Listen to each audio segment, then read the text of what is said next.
बोलो जयकारा बोल मेरे श्री गुरु महाराज की जय। श्री सद्गुरुदेव भगवान की जय। गुरुमुखो, प्रत्येक बुद्धिमान व्यक्ति जानता है कि ईश्वर सर्वशक्तिशाली और सर्वव्यापक है। वह यह भी जानता है कि ईश्वर का निवास सब प्राणियों में है, परंतु क्या ऊंचे स्वर में उसके नाम का उच्चारण करने मात्र से अपने भीतर गए बिना और मालिक के धाम तक पहुँचे बिना वह ईश्वर से मिल सकता है। यह उसी प्रकार असंभव है जिस प्रकार मलेरिया का रोगी कुनीन कुनीन करने से अपने रोग की पीड़ा को शांत नहीं कर सकता, अथवा प्यासा पानी पानी कहने से अपनी प्यास नहीं बुझा सकता। जिस प्रकार रोग के सही निदान और चिकित्सा के लिए एक योग्य एवं कुशल डॉक्टर की आवश्यकता है, उसी प्रकार भक्ति मार्ग पर चलने के लिए पथ प्रदर्शक पूर्ण सद्गुरु की आवश्यकता है। मालिक के धाम की ओर खुलने वाले द्वार की कुंजी सद्गुरु के हाथ में होती है, और जब तक वह उस द्वार तक पहुँचने और उसे खोलने की युक्ति नहीं बताते, तब तक हम मालिक के धाम में प्रवेश नहीं कर पा सकते। कबीर साहिब जी कहते हैं, बिन देखे बिन दरस परस के नाम लिए क्या हो, धन के कहत धनी जो होए, तो निर्धन रहे न कोई। श्री कबीर साहिब जी शांत और सुख में जीवन की महत्ता को बताते हुए कहते हैं कि यदि धन धन तथा और धन इस तरह बार बार कहने मात्र से मनुष्य धनी हो जाता, तो संसार में कोई भी निर्धन न रहता। जैसे यह संभव नहीं है, वैसे ही मुख से बार बार मालिक का नाम लेने मात्र से हम मालिक तक नहीं पहुंच सकते। अपनी मंजिल तक पहुंचने के लिए मनुष्य को उस स्थान के बीच की दूरी को तय करना ही पड़ेगा। मंजिल के बारे में केवल कल्पना मात्र से वहां नहीं पहुंचा जा सकता। तुम्हारे कमरे की दीवारों पर जलते हुए लैंपों के सैकड़ों चित्र बने हुए होते हैं, परंतु वे कमरे में फैले हुए अंधकार को दूर नहीं कर सकते। अंधकार को दूर करने के लिए वास्तव में जलता हुआ एक लैंप भी पर्याप्त होगा।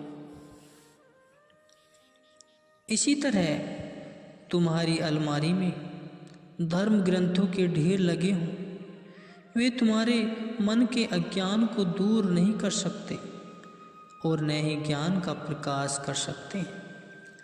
परंतु इसके विपरीत यदि सद्गुरु के एक शब्द को अच्छी तरह समझ लो और उसका अभ्यास करो, तो तुम्हारे भीतर परिवर्तन हो जाएगा।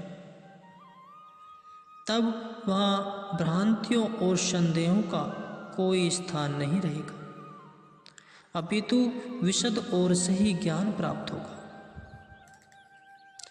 जिस तरह लैंप के चित्र या नाम तथा वास्तव में जले हुए लैंप में भेद है, उसी प्रकार सिफाती या विशिष्ट नाम और जाति या सच्चे नाम में भेद है।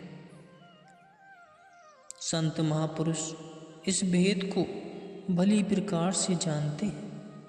वे मन की चालों से परिचित होते हैं, इसलिए वे हमें सदा मन की चालों से सावधान रहने का आदेश देते हैं।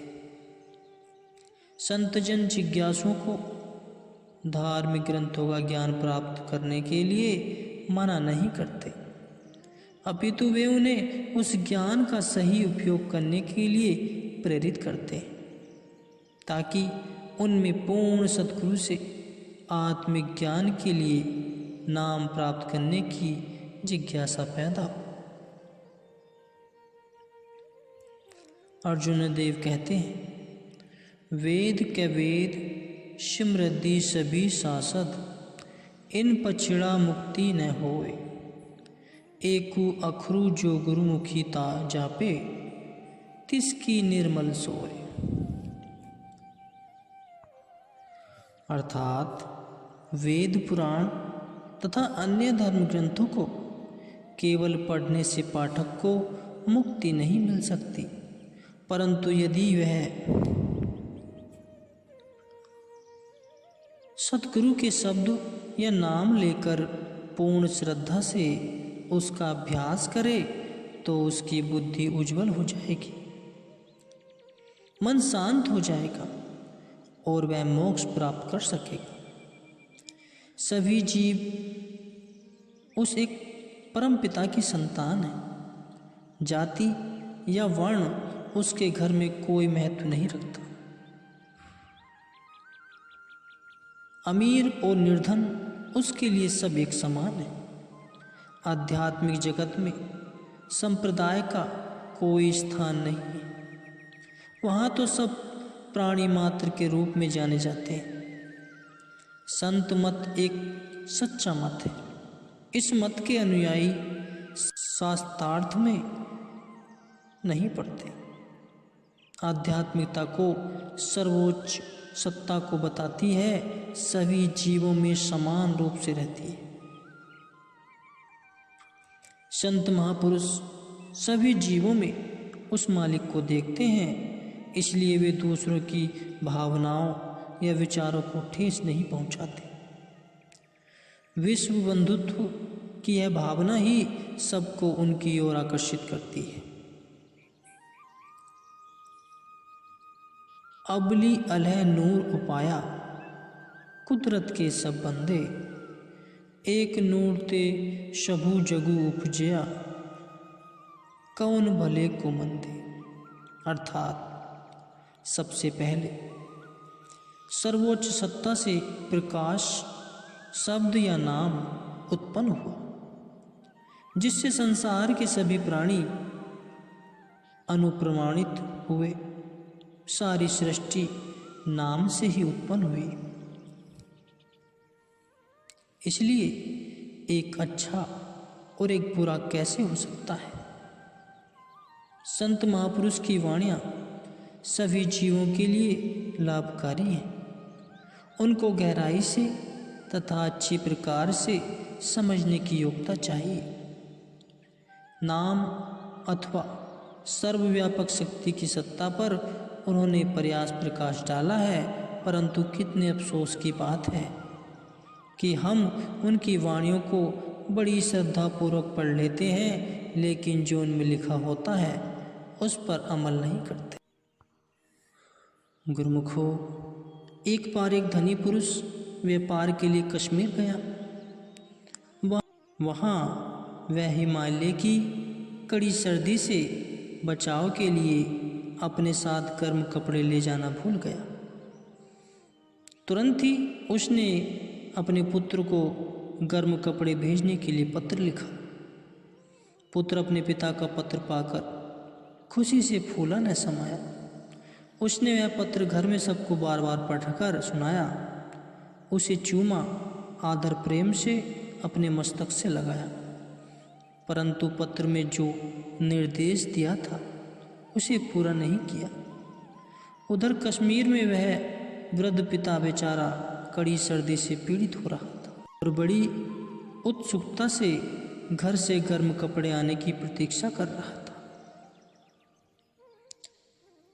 उसने एक पत्र और लिखा तथा फिर तार भेजी। परंतु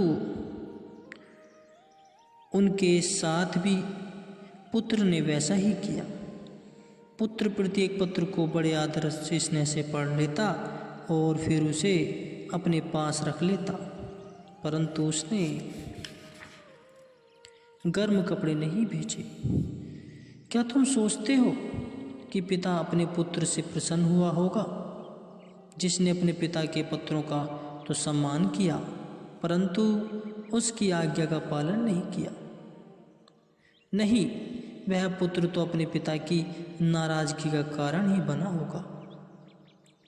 हम भी बिल्कुल इसी तरह ही चल रहे, धर्म ग्रंथों को बड़ी श्रद्धा और प्रेम से पढ़ लेते हैं, परंतु उनकी शिक्षाओं का पालन नहीं करते। ऐसा कोई ग्रंथ या शास्त्र न होगा जो हमें किसी महापुरुष के पास जाकर सुरत शब्द योग सीखने का उपदेश न देता हो। इन उपदेशों का हमने कहाँ तक पालन किया? और फिर केवल उन धर्म ग्रंथों को पढ़कर और दूसरों को सुनकर ही हम यह आशा करते हैं कि हम मालिक के पास पहुंच जाएं और मानसिक शांति प्राप्त कर लें। हम सुखी रहना चाहते हैं, परंतु उस मार्ग पर नहीं चलना चाहते जिससे सुख प्राप्त हो। आनंद को पाने का मार्ग तो हमारे भीतर है, उसे प्राप्त करने के लिए हमें अपने भीतर जाना चाहिए। परंतु दुख की बात यह है कि परम आनंद को हम ब्रह्म जगत में ढूंढ रहे हैं। श्री गुरु अर्जुन देव जी कहते हैं, सगल ससटी को राजा दुखिया, हरि का नामो जपत कोई सुखिया। यहाँ तक कि संपूर्ण विश्व का राजा भी दुखी है। सुखी केवल वही है जो मालिक के नाम में लगा हुआ है।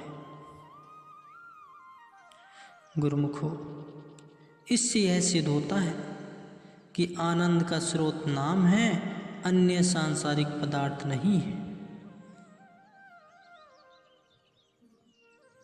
इसलिए नाम सुमिरन करते रहो और अपना जीवन सुखमय और सफल बना लो।